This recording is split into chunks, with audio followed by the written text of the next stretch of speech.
Moodle ini, maaf. Uh, jadi beliau melihat nilai-nilainya, lalu nilai-nilainya itu dimasukkan ke dalam buku nilai yang mana yang bisa dilihat oleh murid-muridnya saja, masing-masing individu. Beliau dan punya Tuhan ya kan yang tahu nilainya, sebagaimana Google Classroom gitu. Tapi mungkin e-learning kita tidak bisa melihat nilai yang sudah kita capai ya kan, itu bedanya ya. Nah, ini yang dilakukan beliau menggunakan seluruh sistemnya, yaitu sistem course management system, yang mana seluruhnya online menggunakan web Moodle gitu. Ini pengalaman beliau. Dan selanjutnya ada pengalaman dari Miriam Sharpe menghadap fisika, atau yang sistem yang digunakan adalah sistem kursus campuran. Sistem kursus campuran ini juga dikenal sebagai sistem hybrid ya, khusus yang mencakup pertemuan tatap muka dan komponen online. Nah, jadi Ibu Sharpe ini menggunakannya ini tidak sekedar tatap muka, hanya menggunakan slide PowerPoint di beberapa pertemuan, tapi juga menggunakan web gitu. Nah, karena dia mengandalkan begitu banyak slide, ya, begitu banyak materi, jadi dia memutuskan untuk memposting di situs web khusus untuk ditinjau oleh siswanya. Jadi beliau ini karena banyak banget atau banyak sekali materi-materi yang ada, tidak mungkin semuanya itu dibebankan kepada siswa-siswanya untuk menulis secara saat beliau ceramah. Itu malah membuat, menurut beliau ya, malah membuat siswanya itu tertekan dan malas saat belajar gitu. Walaupun sistem yang beliau gunakan ini awalnya ini ditentang, bukan ditentang ya, agak beberapa rekan-rekan beliau ada beberapa mungkin yang tidak setuju karena dianggap ini sistemnya ini membuat siswa malah malas masuk kelas begitu. Jadi seharusnya janganlah begini, tapi beliau tetap menggunakan karena pendapat beliau ya, menurut pengalaman beliau, malah saat pembelajaran tatap muka, PowerPoint dan sebagainya, murid-muridnya ini lebih aktif, lebih hidup pembelajarannya karena diberi kesempatan untuk meninjau materi lebih awal, dan setelah pembelajaran ada materi untuk mengulangi kembali istilahnya kan materinya melalui web yang disediakan gitu.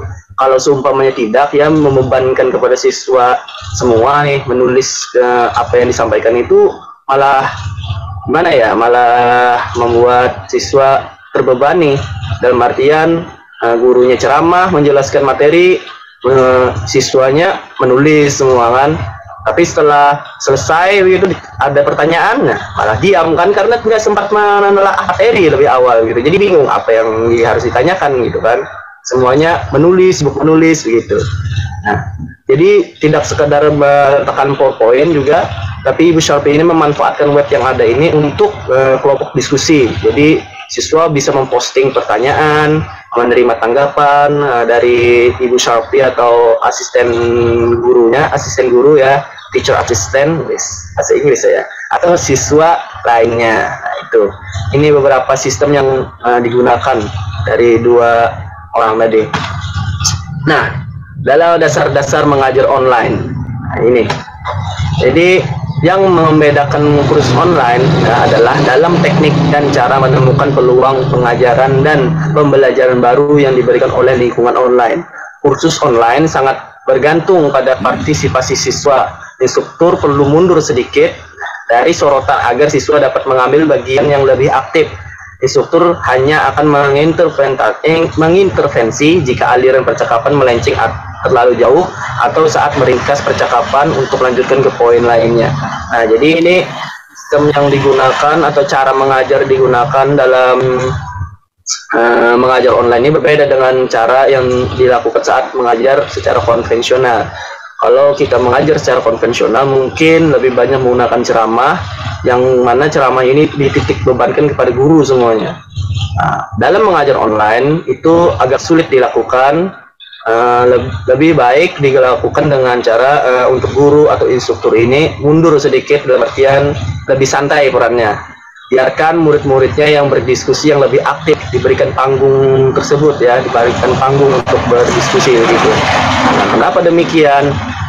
Kita pikirkan saja begini, kalau kita mengajar secara konvensional, kita masih mampu melihat atau mengawasi murid-murid kita, karena jangkauan pandang kita masih secara langsung ya, tatap muka. Jadi bisa melihat saat kita mengajar ada yang di pojok belakang itu garuk-garuk pipi masih kelihatan, di bagian depan gitu makan ciki masih kelihatan. Nah, kalau kita mengajar online ini sulit dilakukan karena jarak pandang kita ini sekedar layar begitu, sekedar layar. Apalagi saat ini saya dengan presentasi dengan PPT ini, saya cuma melihat di layar saya ini ada Bapak Saino nih, jadi tidak tahu ada Irfan di mana ya kan. Nah, jadi kalau digunakan secara ceramah, kemungkinannya resikonya yang terjadi adalah murid ini masuk kelas tapi off cam terus sudah tidur, entah main Mobile Legend dan sebagainya, kita tidak tahu ya kan. Nah, makanya untuk menanggulangi atau meminimalisir dari resiko tersebut, kita bikin siswa ini lebih sibuk ketimbang kita, yaitu dengan memberikan panggung untuk berdiskusi gitu. Jadi kita lebih, giliran kita nih lebih santai, nanti kalau melenceng kita luruskan kembali gitu. Dalam mengajar online tidak berarti bahwa silabus online mencakup tugas-tugas yang harus dilakukan secara online pula. Nah, misalnya berburu materi online atau akses ke sejumlah situs web online. Mentang-mentang semua mengajar online, pokoknya harus online gitu. Pokoknya mengajar online itu original online semuanya. Ya tidak mesti ya kan. Jadi murid-murid ini masih perlu pergi ke perpustakaan untuk melakukan penelitian, dan mereka masih perlu menyelidiki, memeriksa, dan mengamati fenomena sekitar. Nah, itu ya. Kursus online yang sukses seringkali mencakup tugas-tugas menantang yang mengarah pada diskusi yang dilakukan di depan umum, saya kesulitan bacanya ini, dimoderatori oleh atau dipandu oleh instruktur ya, sebagaimana kita lakukan ini sekarang. Nah, Bapak Saino yang santai ya, nanti kalau diskusi beliau yang akan meluruskan, betul Pak? Betul. Ya itu. Nah, ada pertanyaan, bagaimana dengan personel pendukung dan pelatihan? Nah, mungkin dalam pematangan mewujudkan mengajar ini ada beberapa tantangan ya kan? Misalnya seperti calon-calon instruktur yang memang terbilang gagap teknologi gitu, karena banyakan ya seperti dosen-dosen kita adalah posisinya ini lintas generasi dengan kita. Dosen-dosen kita ini lahir di era dimana masih main kelereng gitu, beda generasi. Kalau kita lahir sudah zamannya papale bercanda deh Pak, zaman TikTok ya, jadi beda sekali. Jadi itu beberapa tantangan. Beberapa instruktur berjuang untuk mengikuti perkembangan jumlah alat teknologi yang tersedia, karena kampus tidak menyediakan dana yang cukup untuk memberikan bantuan layanan yang mungkin diinginkan, dalam artian misalnya asisten, karena ada beberapa kampus yang tidak memiliki dana untuk itu, jadi memaksa dosennya atau instrukturnya apabila yang mengajar online ini ya mengikuti pelatihan lah atau belajar sendiri. Nah, sementara yang lain ada khawatir akan terlihat aneh ya, karena gagap teknologi tadi bagi siswa mereka karena wawasan teknologinya yang dangkal. Nah, ini beberapa tantangan. Untuk menanggulangi permasalahan yang demikian, diperlukannya program pelatihan yang khusus kepada para instruktur guna mematangkan persiapan mengajar online. Itu kalau dana kampusnya ada melakukan pelatihan.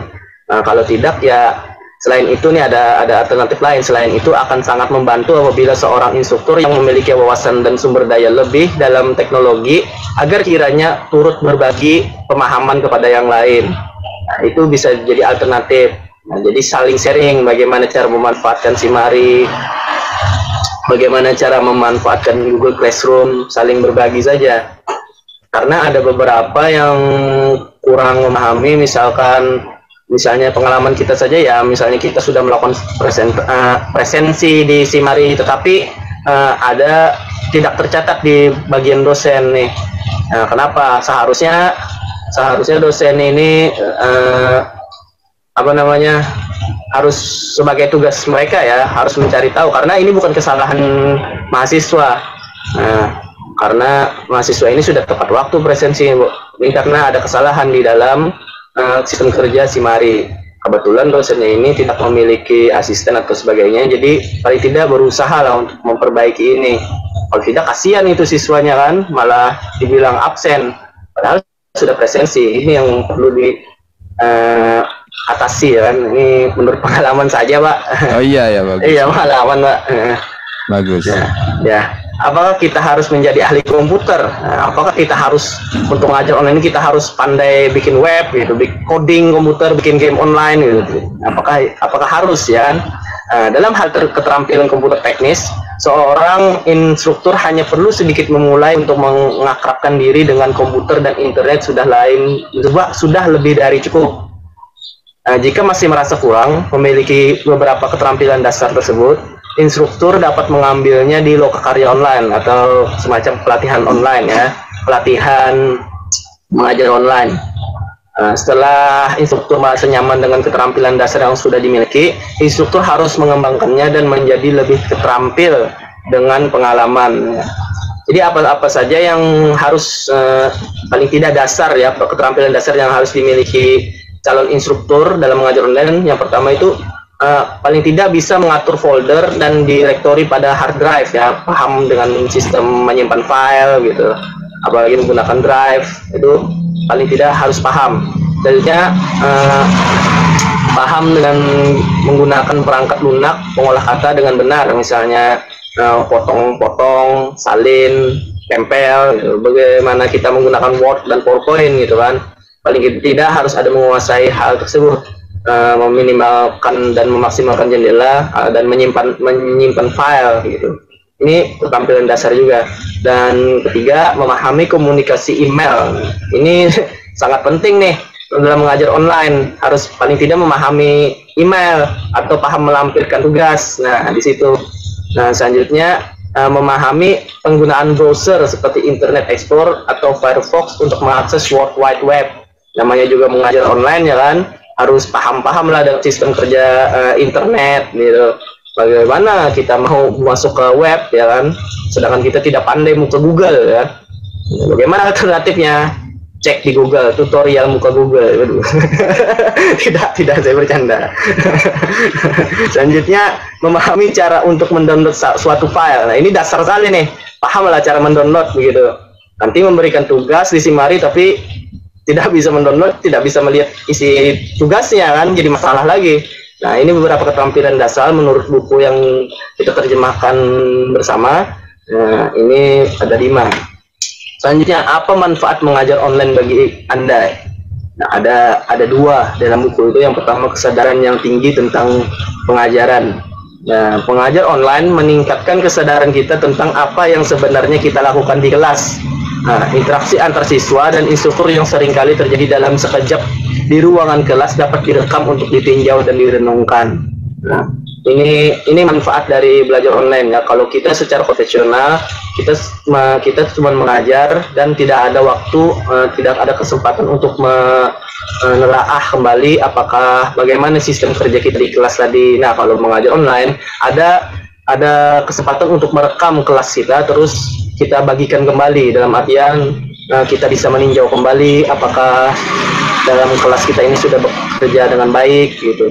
Nah, selanjutnya koneksi baru dengan dunia lebih luas. Nah, komunikasi online tidak sama dengan secara langsung ya, tetapi bisa efektif dan memuaskan.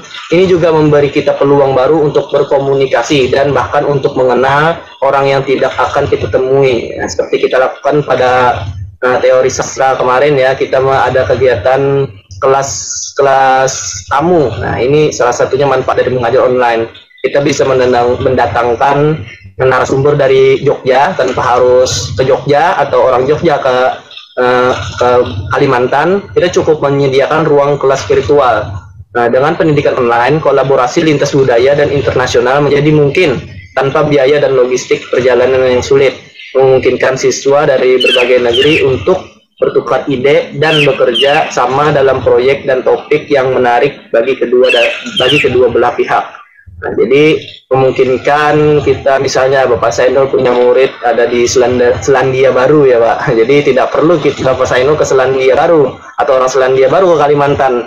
Tidak perlu, cukup menyediakan ruang kelas virtual. Ya, tapi menurut saya Bapak Sainul tetap mau deh ke Selandia Baru kalau dibiayain ya Pak. Iya, apalagi kalau dibiayai Zainul. Iya, waduh, kantong saya juga kering Pak.